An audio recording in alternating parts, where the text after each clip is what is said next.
Olá, Esdras e Neemias. Estamos na nossa terceira semana com o tema O Chamado de Deus e a semana está sendo uma bênção. E eu gostaria de compartilhar com você algo maravilhoso que aconteceu durante essa semana. Queridos, Deus tem um plano especial para cada um de nós. Você acredita nisso? Cada pessoa é convidada a segui-lo. O chamado de Deus é um chamado universal e precisamos atendê-lo. Mas, se neste exato momento existe alguém que não aceitou o chamado de Deus, porque está aguardando algo miraculoso acontecer, ou talvez até uma manifestação divina, eu gostaria de ler um texto bíblico.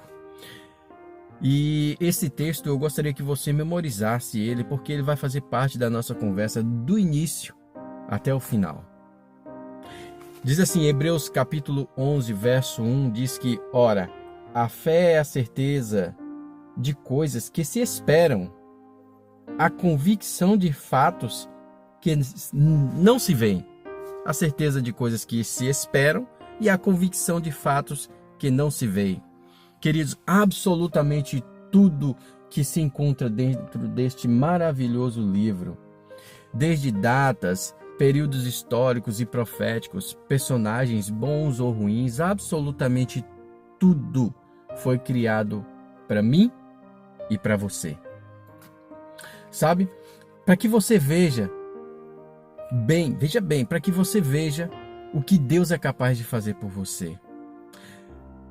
Você pode santificar ou descredibilizar, tirar os créditos deste maravilhoso livro. É você que decide. É você que pode santificá-lo. É você. A decisão está nas suas mãos. Agora, para construir esse livro não foi fácil. Para construir esse livro, olha, Deus não poupou esforços. Olha, ele chama Jonas, Elias, ele chama Sansão, Salomão, Moisés, Jacó, Abraão, Davi, Sansão, entre outros, que formam um grupo de pessoas que aceitaram o chamado de Deus. Vejam, no decorrer da história, cada um deles erraram e receberam ali a devida punição pelos seus atos. E se arrependeram. Até tiveram entre eles pessoas que foram chamadas segundo o coração de Deus. Tudo isto para te dar a certeza e a convicção de que Deus nos chama, mesmo sabendo que no decorrer do caminho eu possa vir a cair, eu possa vir a falhar. Esse é um grupo. Agora, existe um outro grupo de personagens que foram chamados para construir também esse seu livro, esse maravilhoso livro. Lúcifer, Jezabel, Judas e até mesmo o rei Saul, que atendendo no caso a pedidos. Personagens reais que foram chamados, mas o poder e a ganância falou mais alto do que o amor. Queridos, veja bem, tudo isso para te mostrar que mesmo sendo a sua decisão um caminho de morte, a escolha sempre é sua. Nada foi deixado. Genealogias, nomes, tempos, datas, famílias inteiras receberam até mesmo advertências, houve dor, houve sofrimento, tudo isto por você, para que você tenha certeza e a convicção de fatos.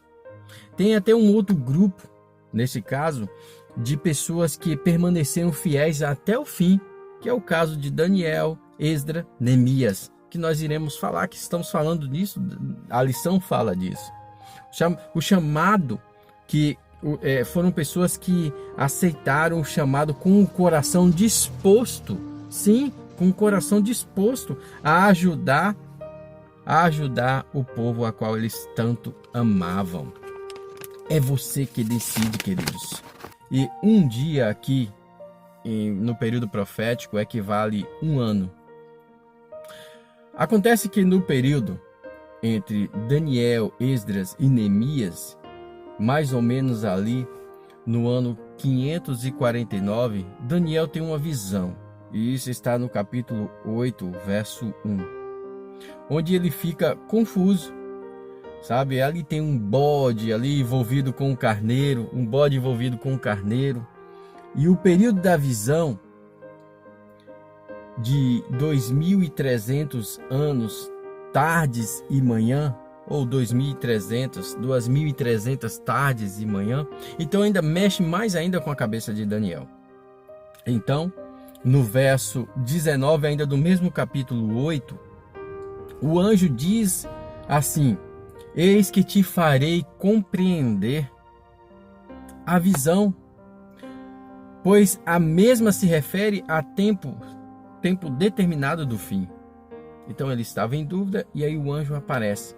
11 anos mais tarde da primeira visão, Daniel interpreta ali errado, né? Achando que o período do cativeiro se estenderia a 2.300 anos. Então, o que ele faz? Ele resolve ali estudar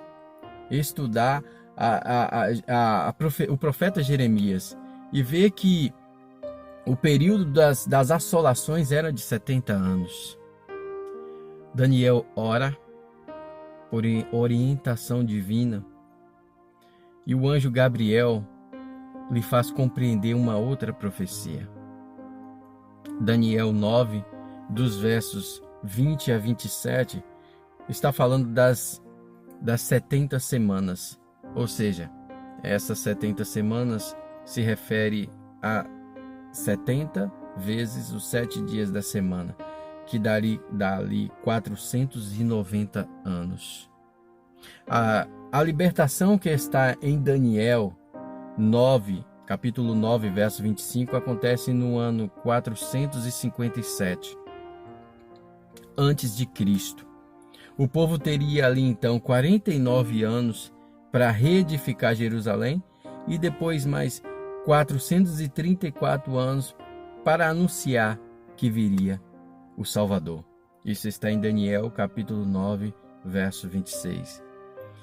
Ele então se batizaria no ano 27 da era cristã, 3 anos e meio de evangelho, né, convertendo ali e anunciando corações. Depois o ungido seria morto, mas antes da sua morte ele faria firme aliança. Isso está em Daniel capítulo 9, verso 27. 3 anos e meio depois da sua morte se consumaria a profecia das 70 semanas. Mas você pode até se perguntar, mas o que isso tem a ver com o meu livro? Com a minha convicção de fatos que não se veem? Vamos lá. Vocês se lembram das 2.300 tardes e manhãs? Elas são, ou seja, os 2.300 anos que também foram anunciados junto ao ano da libertação do povo de Jerusalém. Bom, os 490 anos é tirado dos 2.300 anos e chegamos então no ano 1844, que esta data aí está marcada com o fim do período ali da purificação do santuário, que isso está em Daniel capítulo 8, verso 4. Veja o que este livro está dizendo, a Bíblia está dizendo. Veja o que a Bíblia está dizendo, o seu livro sagrado está dizendo: Deus escreveu para você, e Ele está afirmando que Jesus está sendo o seu intermediário para com Ele. Segundo o livro de Timóteo, capítulo 2, verso 5, você vai encontrar que Deus está sendo o seu intermediário. E olha o que é maravilhoso ainda de tudo isso.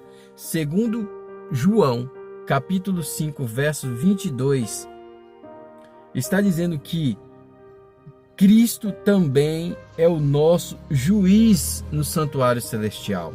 Queridos, Na eleição divina, você é quem decide. Queridos, você é livre para aceitar ou rejeitar o chamado de Deus. O chamado existe, basta você ter fé. Mas caso você aceite, o veredito está em Apocalipse, ali no capítulo 21, dos versos 3 a 4, que diz: Eis o tabernáculo de Deus, com os homens de Deus. Deus habitará com eles, e eles lhes serão povo de Deus, e Deus mesmo estará com eles, e lhes enxugará dos olhos toda lágrima, e não haverá mais dores nem mortes, não haverá mais sofrimentos, queridos. É uma lição complexa, e eu gostaria que você, todos os versos, os capítulos, os livros que foram aqui citados, você vá estudando, vá pesquisando, vá dando pausa e vá descobrindo as maravilhas que Deus tem preparado para mim e para você. Lembre-se, esse livro, a Bíblia Sagrada, foi feita para você atualmente. Deus usou essas pessoas para salvar você. Assim como eles acreditavam que Deus viria naquela época e eles deram a vida, você também precisa fazer o mesmo. Você precisa acreditar. Deus veio e virá por você e para você. Que Deus te abençoe. Que você tenha uma semana feliz e rica de bênçãos. Amém.